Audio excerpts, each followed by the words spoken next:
in our time, things were so hard and still we managed. You already paid for all these services. But because they don't work, you will have to pay all over it. Even bad roads are profitable, just not for you. Why should the same money be taxed again and again for a particular class?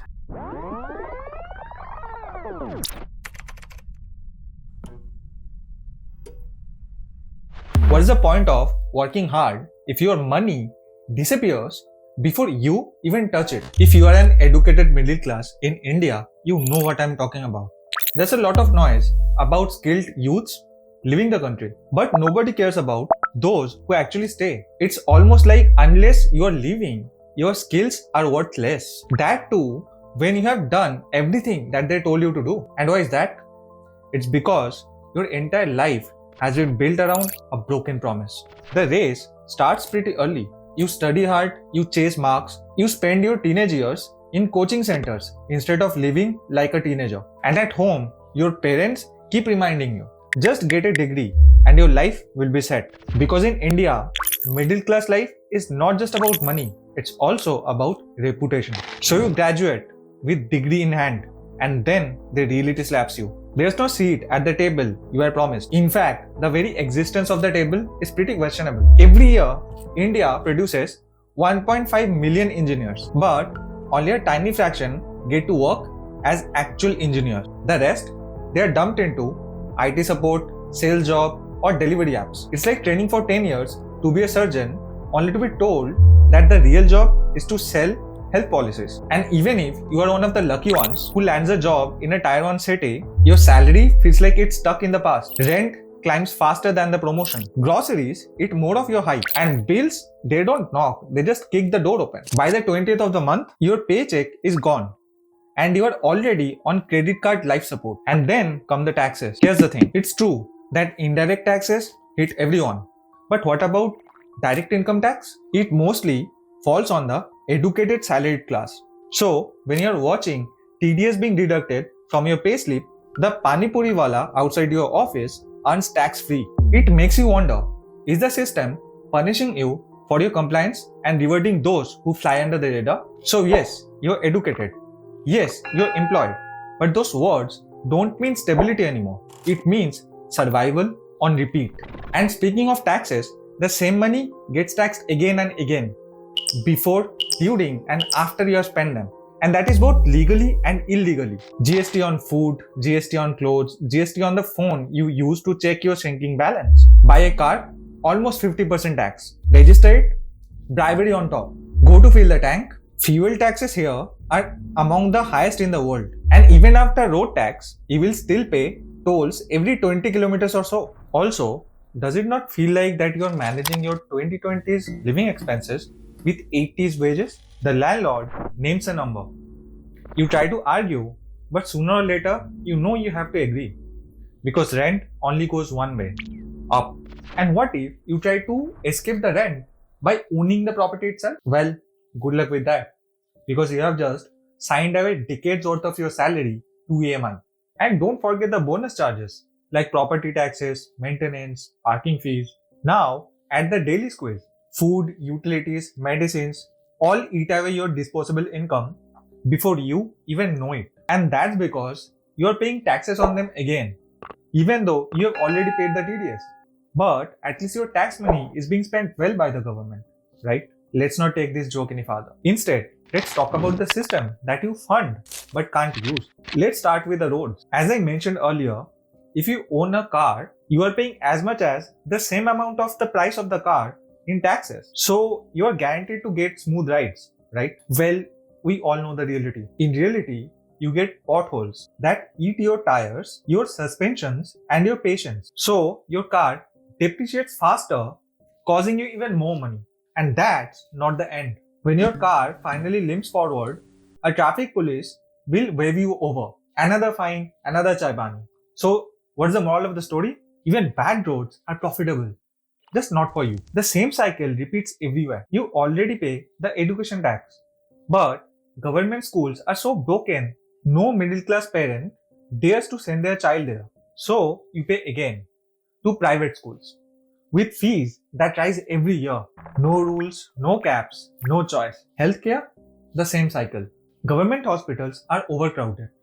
Private hospitals charge whatever they like. One night in ICU and your savings are gone. And here's the joke. You already paid for all these services. But because they don't work, you will have to pay all over it. Middle class Indians don't just pay double. They're paying for a system that actively punishes them for not being either poor or rich. And no, the authorities are not protecting your money. The older generation loves to act holier than thou. They boast that in our time, things were so hard and still we managed. And then they move on to calling us names like entitled, lazy, or weak. But the truth is, it was their time that built this corrupt system that we all are stuck in today. Ever try to get something simple done at a government office? A license to be renewed, a property to be registered, a police clearance? You will be told to wait unless you slip a little cash under the table. And what if someone tries to con you? Maybe a builder won't deliver or an employer won't pay. You could take them to court, right? Again, good luck with that. Cases in India drag on for years. And then there are lawyers themselves who try to fraud their clients. Even exams done by universities and governments, which are supposed to ladder the youths up from poverty, are not reliable. Students spend years preparing only to see their papers leaked, results manipulated, and job offers being frozen. Add it all up and you will see the bigger picture. No matter your degree or qualification, if you're not well connected, then the system is actively working against you at every step. So you do what you're told to do all your life.